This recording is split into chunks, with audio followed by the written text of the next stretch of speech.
De volta já falando de saúde, melhor dizendo, planos de saúde que devem ficar 15% mais caros este ano de 2022, viu?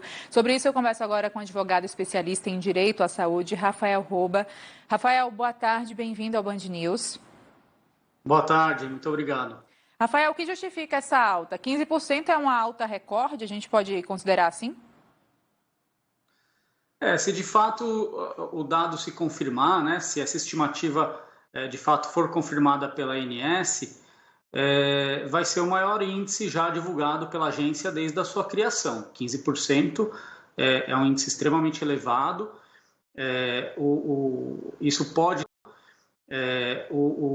Isso pode estar sendo impactado pela elevação do dólar, né, já que a maior parte dos insumos em saúde são impactados pela alta do dólar e também pela alta da inflação. Então, tudo isso pode impactar realmente o reajuste dos planos individuais. Esse índice que a ANS deve divulgar no meio do ano ainda vai ser objeto de análise. Esse índice que a ANS deve divulgar no meio do ano ainda vai ser objeto de análise da agência. A agência ainda vai, de fato, analisar os dados do setor, né, as informações que ela vai obter por meio das operadoras de plano de saúde, para aí sim divulgar o índice definitivo que vai ser aplicado para os contratos individuais e familiares a partir de maio desse ano. Mas, por enquanto, essas estimativas nos mostram aí um panorama realmente preocupante, porque é um índice extremamente elevado e talvez seja o maior já da história da agência.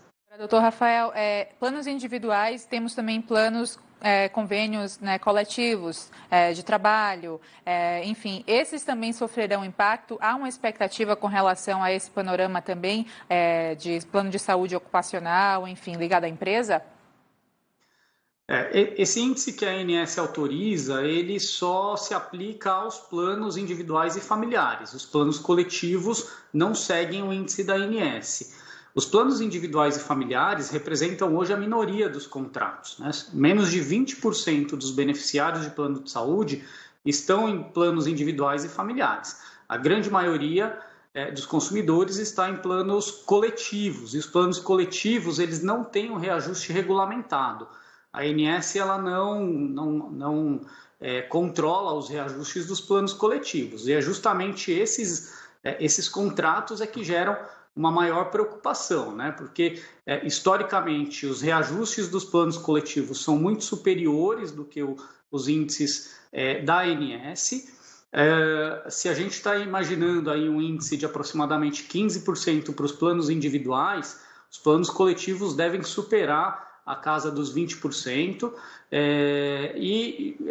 como não tem nenhum tipo de controle, nenhum tipo de fiscalização com relação aos reajustes dos planos coletivos, cada operador que apura e aplica esse índice de reajuste, os consumidores, eles de fato podem ser surpreendidos com índices extremamente elevados para os planos coletivos. Caso o consumidor surpreendido negativamente, no caso, né, por essa alta, existe um meio de recorrer ou não? Se a ANS aprovar, é isso que vai ser, e aí você busca ou trocar de plano ou alguma outra resolução? Com relação aos planos individuais, necessariamente eles vão seguir aquele índice da ANS. Com relação aos planos coletivos, o consumidor ele pode sim questionar a operadora precisa informar para o consumidor de forma transparente, de forma adequada, como ela chegou no índice de reajuste que vai ser aplicado, e se a operadora não prestar a informação adequada para o consumidor, ele pode sim questionar, inclusive judicialmente, esse reajuste que vai ser aplicado no plano coletivo, né? Existem diversas ações judiciais no judiciário por conta das abusividades dos reajustes dos contratos coletivos. O judiciário, inclusive, tem entendimento, né, de que muitos desses reajustes são abusivos e acabam sendo revisados, mas é bom que o consumidor fique atento, porque os planos costumam aplicar reajustes elevados nos contratos coletivos sem uma justificativa adequada do motivo desse reajuste. Agora, doutor Rafael, a gente observa, né, o cenário da saúde está sofrendo bastante, não só a linha de frente com relação aos trabalhos incansáveis no combate à pandemia, hoje temos a variante Ômicron como dominante, mas também questão de remédios, questão farmacêutica também aí, que carece muitas vezes de insumos e faltas de medicamentos. A gente pode ter também um reflexo nesse aumento, caso aconteça realmente, de reajuste nos planos de saúde, reverberando em outras áreas, como também os medicamentos e, enfim, toda essa cadeia ligada à saúde do cidadão?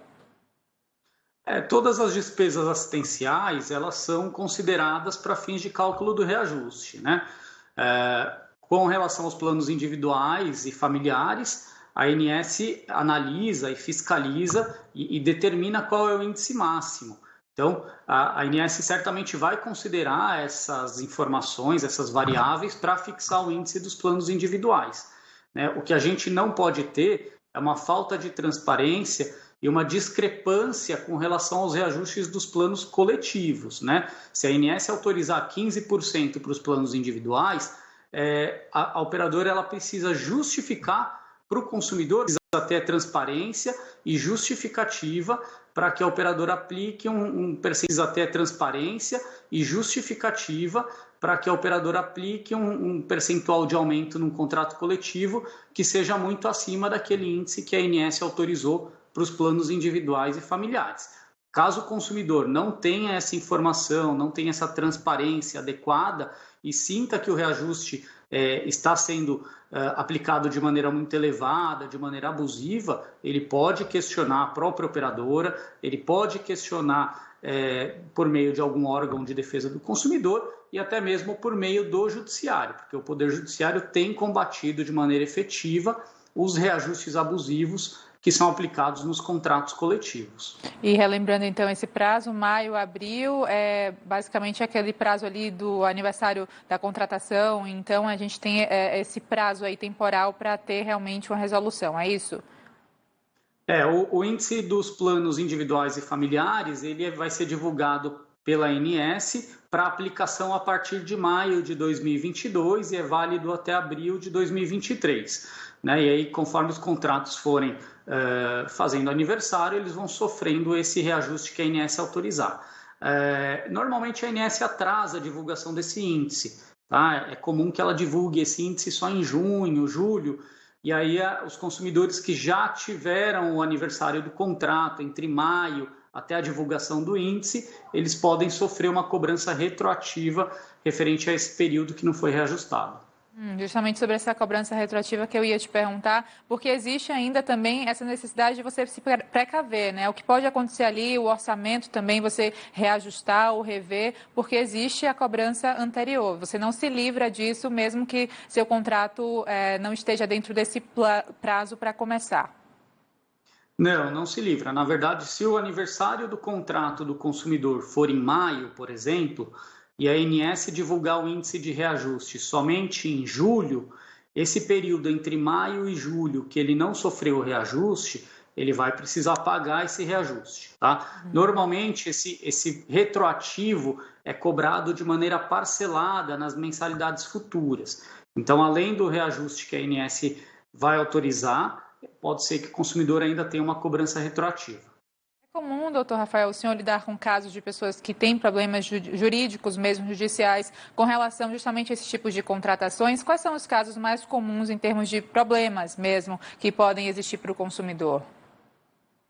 Olha, hoje o principal motivo que leva o consumidor à justiça são negativas de tratamento, né? Operadoras que negam o tratamento do consumidor e ele precisa buscar a justiça para ter acesso a esse tratamento que ele necessita.